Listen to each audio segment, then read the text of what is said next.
Twisted Roots, written by Sharon Francis, read by Dawson.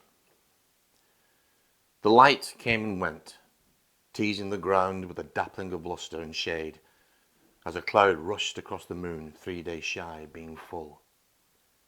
Complete dark would have been better, but the likelihood of being seen was tiny, so it worked to his advantage, showing where it was safe to place his feet while he worked. He'd planned extensively not only the location of the concealed site, but the earlier preparation, the digging of a deep, broad hole. He'd underestimated the size of the pit he would need, though. Even trussed up tight, the load was bulkier than he'd foreseen, but he'd be sure to learn from his mistakes.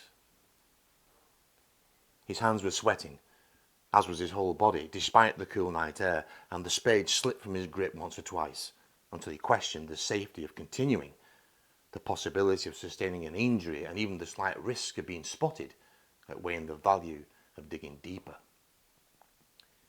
Jumping into the hole, he was satisfied the rim, at thigh level, was deep enough, and climbed back out to complete the task. The laden wheelbarrow had been hidden several feet away until he was ready for it, tucked between broad-leaved hydrangeas, so even if by some fluke he was interrupted mid-task, it would be possible to fabricate something to explain away his presence, and no one would be any of the wiser. The weight was manageable, but the ground, still soft from the spring rain, allowed the wheel to sink into the earth, making steering difficult, and he was glad that there wasn't too great a distance to cover. He pulled up short of the edge, fearing the sides could collapse under too much pressure, and heaved the handles into the air, sending the contents rolling to the bottom. Leaping in after, legs astride of the bulk, he grabbed the ropes to manoeuvre it into the best position, the effort bringing a fresh film of sweat to his brow.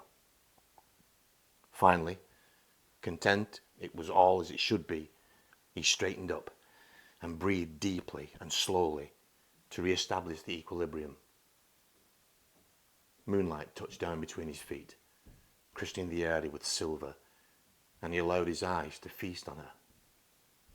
Her skin glistened, and he felt impelled to reach out and touch her one last time, to feel the softness of her cheek, the fine tittle of blonde hair, before she was gone forever. She was still warm. He snatched his hand back.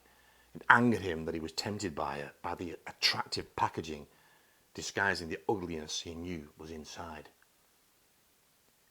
He placed one boot halfway up the bank to boost himself out, but the rough earth away, and it fell away, and his foot jerked back, making solid, hard contact with flesh, and a low but discernible grunt left her body. Composure failing momentarily, he scrambled to the top and snatched up the spade, flinging load after load of soil until she was covered. And all the while he was watching and listening, but there was no repeat of the sound. Reaching behind, he wrenched a leggy Braeburn sapling from the pot that had been nurtured in from seed.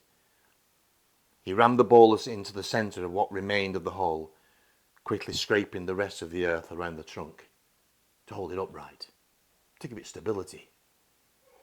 He used both boots to stamp it down firm and the flat of the spade to level the terrain around it. He then stood back to observe the scene through half-closed eyes.